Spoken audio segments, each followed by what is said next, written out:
plein de choses avant 19h. Charles Edrich, on le disait, va nous rejoindre par voie téléphonique, n'est-ce pas?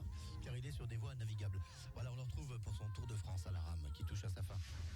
Radio Mont-Blanc, il est 17h42. Radio Mont-Blanc, votre radio locale. Toujours plus de musique. Et fidèle au poste, on le suit depuis 5 mois maintenant. Charles Edrich. Bonsoir Charles. Oui, bonsoir. Alors, on rappelle, premier Tour de France à la rame, 3000 km, il ne te reste que 100 km et tu es du côté de Beaumont-sur-Oise, c'est ça? Voilà, 30 km à vol d'oiseau de la Tour Eiffel, ouais. Mais 100 km avec les méandres de l'Oise et de la Seine. Alors, soi-disant, donc tu es passé en baie de Somme et la Somme, ça devait être tranquille et ça n'a pas été le cas.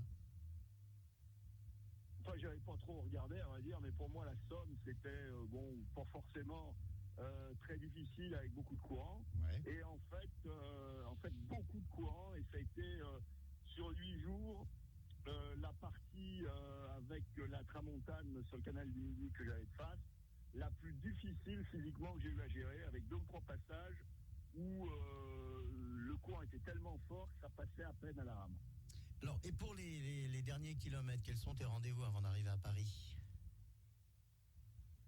Alors, donc c'est à Conflans-Sainte-Honorine, ah oui. Avec donc un port de pastelerie très très important. Il faut savoir que sur l'Oise, il y a pas mal de trafic, beaucoup de péniches.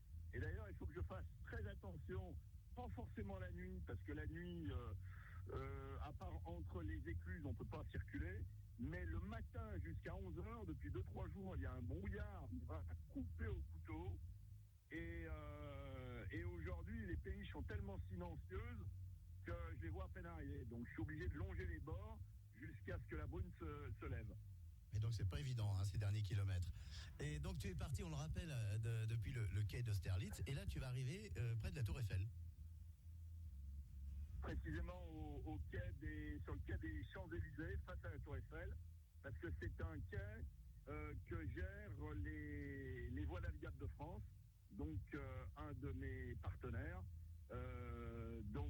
Prévu l'arrivée, ce sera donc en fin de matinée le 20, et puis après il y a tout un tas d'animations, le 19 en Seine-Saint-Denis, et après dans les Yvelines, où se trouve une magnifique marina, la marina Port-Saint-Louis, où je laisse mon bateau et je m'entraîne tout au long de l'année. Bon, en tout cas, Charles, on va te retrouver la veille de ton arrivée, mercredi prochain, donc le 19, et toi, tu arriveras le lendemain à Paris. Voilà, donc je serai le 19, je serai sur le canal Saint-Denis qui rentre dans Paris pour traverser Paris avec le canal Saint-Martin et arriver sous la Bastille. Voilà, et du côté de Saint-Denis, fais attention, il y a des fréquentations bizarres. Je te remercie, Charles. Et à mercredi. Eh bien, à mercredi. Merci beaucoup. Bonne semaine. Bon courage, merci. Radio Mont-Blanc, au sommet de la musique.